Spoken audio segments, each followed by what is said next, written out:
Yeah, so I thought it might be interesting to, just talk through a few of the processes I use and the machines I use. Obviously when I started, I pretty much had a carpenter's box full of tools, a bit like this one here. So just routers, saws, drills, pretty basic stuff. And really, I could probably build all the things I'm building right now using just that. It would just take me a lot longer. And be a bit more challenging. But obviously as I've progressed over the years, I've got some much better machinery, and I thought it might be interesting also. I've got a few projects I've had on the go the last 2 or 3 weeks, and I've used the machines to do that. So, there's a foot rail for a bar, a bit of nice fluting. It's a traditional sort of looking bar, so it's a really traditional looking foot rail. Obviously we've turned all this up, made the brackets out of some really nice dark JahRoc, and the rail and ends are beautiful curly marry, which is super pretty.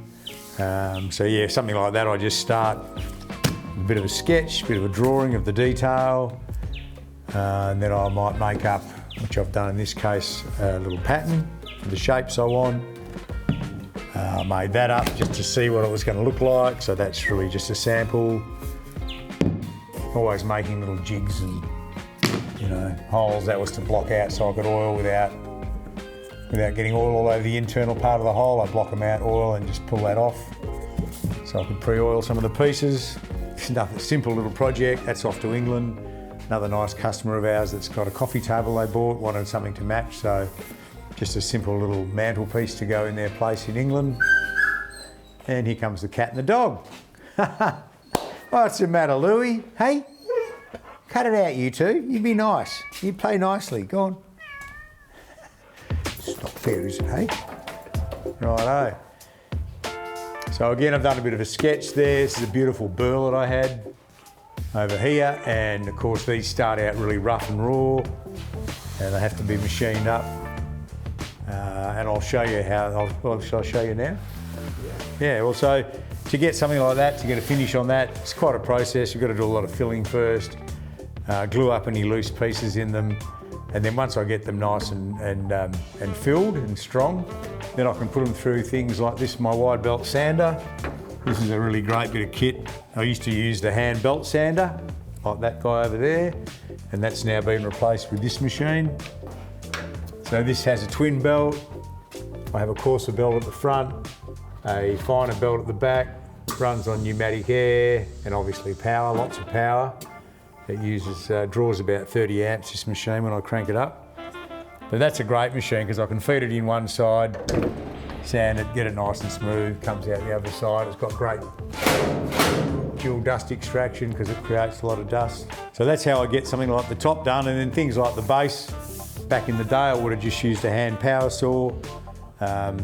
This one's actually a little bit more complicated because it's not a square tapered box or a pyramid shape, it's actually oblique, so the angles aren't normal. That made it a little bit trickier than normal, so that would have been harder with a power saw, but you can make a jig for everything. It would have been doable, just slower. But for that job, I've used this machine over here, which is a great bit of kit. That's a Felder, Austrian-made combination saw. So it's got a spindle moulder in it, it's got the combination saw, it's got the buzzer thicknesser. And for jobs like that, I can tilt the blade will tilt right over to whatever angle I want. But of course, this is a nasty machine, and these machines do take fingers off, so all care should be taken. Because when it goes, they cut through JahRoc like it's butter, and they cut through fingers even quicker. So this is great, it's got good dust extraction. And that attaches to all the different parts of that machine, and then it all goes in through here. And then there's just this simple little, the old days, I used to have the one which I've actually got on my bandsaw with a bag underneath it. This one has this nice big drawer, and I can pull that out, and then when it's full, you can either use it in the garden or out at the workshop. We use it for our fire breaks and paths to stop the weeds growing. That's obviously the panel saw, buzzer, and that has a spiral head cutter. which cuts beautifully. That'll cut curly and any sort of odd grain timber, that'll cut it without tearing it. So it's a great having that spiral head. And then when I want to turn into a thicknesser, that just lifts up. This flips over. Obviously bring the dust extraction up and I've got a thicknesser. So that's for gauging the thickness of everything. So there's a lot I can do in this workshop. And if something won't fit through there, then it's back to doing it by hand. But you know, generally, most jobs I can get done on here. When I talk about carpenter's tools, I really just use the same tool that a carpenter would use on a building site. Tilting head,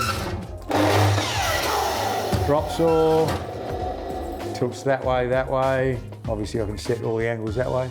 So it's amazing, it's very simple machinery, but it's amazing what you can build in a little workshop like this with some nice gear, or a box of carpenter's tools, whatever it might be that you have.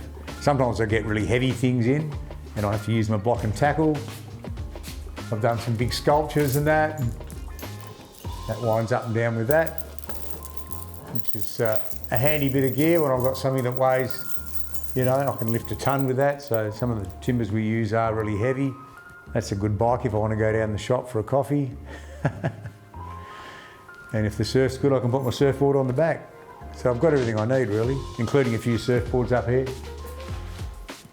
It's a nice hollow balsa actually, that one in the board cover. And then this one here, I'm going to cut the rails. I don't like the rails on that one, so I'm going to cut them off one day and put some new rails on and reshape those. So it's a bit of a multi-use workshop. Use it for work and play. So this is great. Back in the day, I would have had to cut these scrolls out of these with a jigsaw, which would be slow and cumbersome. So now I've got a really nice bandsaw. This guy, it's got a nice deep throat and you can wind that right up. It's got a nice high cut on it. It's got its own little dust extraction system, but that's fantastic for doing all these little intricate cuts, ins and outs. So when I've got to sand the face of something, you know, even the face of these, get the marks out of them, I can flick the dust extractor on again, and this guy belt oscillates up and down. I can wind that table up or down,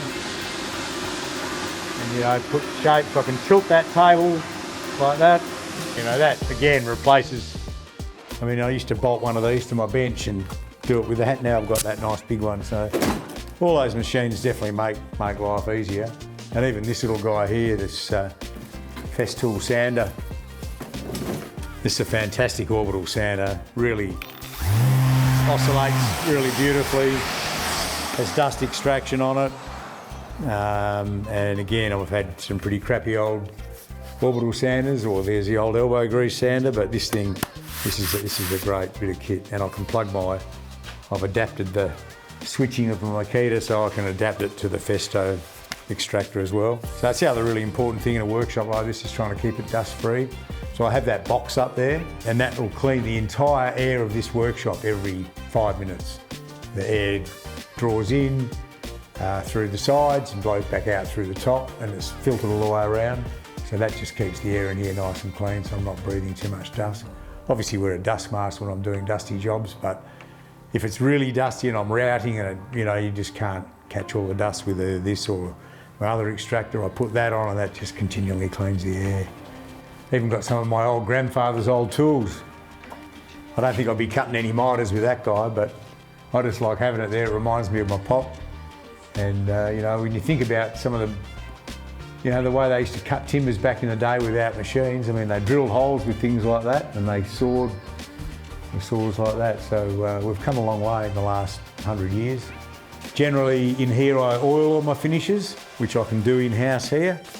But this particular customer for the burl wants a lacquer. So that's done at our other workshop. Dave, my business partner, does all the polishing. So we might just take a little trip out there, and I can show you the polish shop and that process, and you can meet Dave and just have a look how those really beautiful high-end finishes that we do, how they come about. Yeah, let's do that. Me.